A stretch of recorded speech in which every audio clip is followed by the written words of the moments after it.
Chris would have been the first to say that the terrorists who attacked our mission in Benghazi on September 11th did not represent the millions of Libyans who want peace and deplore violence. You saw and you heard the president's inspired and inspiring words about that. Chris understood that most people in Libya or anywhere reject the extremist arguments that violence and death are the only way to reclaim dignity and achieve justice. He understood that's why he was in Libya, and there was no substitute for going beyond the embassy walls, building relationships, and finding common ground. He also knew that when America is absent, especially from the dangerous places, there are consequences. Extremism takes root, our interests suffer, and our security at home is threatened. The State Department sends people to more than 275 posts in 170 countries around the world. Chris understood that diplomats must operate in many places where soldiers do not, where there are no other boots on the ground, and security is far from guaranteed. And he volunteered for those kinds of assignments.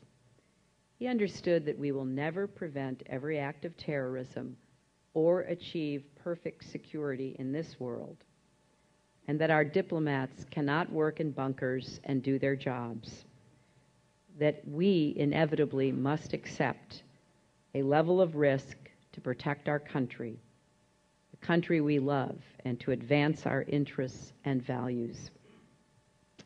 Of course, it is also our responsibility to constantly improve, to reduce the risks our people face, to make sure they have the resources they need to do what we ask of them. And nobody takes that more seriously than I do and the security professionals at the State Department. We now have a formal accountability review board investigating the terrorist attack that killed Chris, and we will certainly apply its recommendations and lessons learned to improving security everywhere. It's appropriate that we do so based on facts and evidence. Chris's family, his colleagues at the department, and the American people deserve nothing less. As that process moves forward, though, we are taking immediate steps to bolster security and readiness. We've dispatched teams, joint teams, from the Department of State and Defense to review high-threat posts to determine whether there are other improvements we need in light of the evolving security challenges we now face. The men and women who serve our country overseas represent the best traditions of a bold and generous nation, and they are no strangers to danger. From Tehran and Beirut to Islamabad, East Africa, and Saudi Arabia, and now in Benghazi, and many other places in between over the years, we have seen our diplomats devoted to peace, targeted by terrorists devoted to death.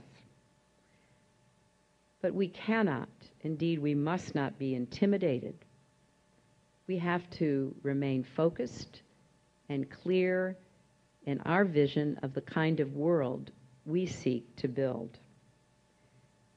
Chris Stevens was an inspiration to all who served with him and knew him during his life. He remains an inspiration now, and I believe far into the future, because he exemplified the best of what we stand for, who we are as a people. And he believed in the search for common ground. So we thank you for recognizing this brave and good man, this consummate diplomat, this American hero.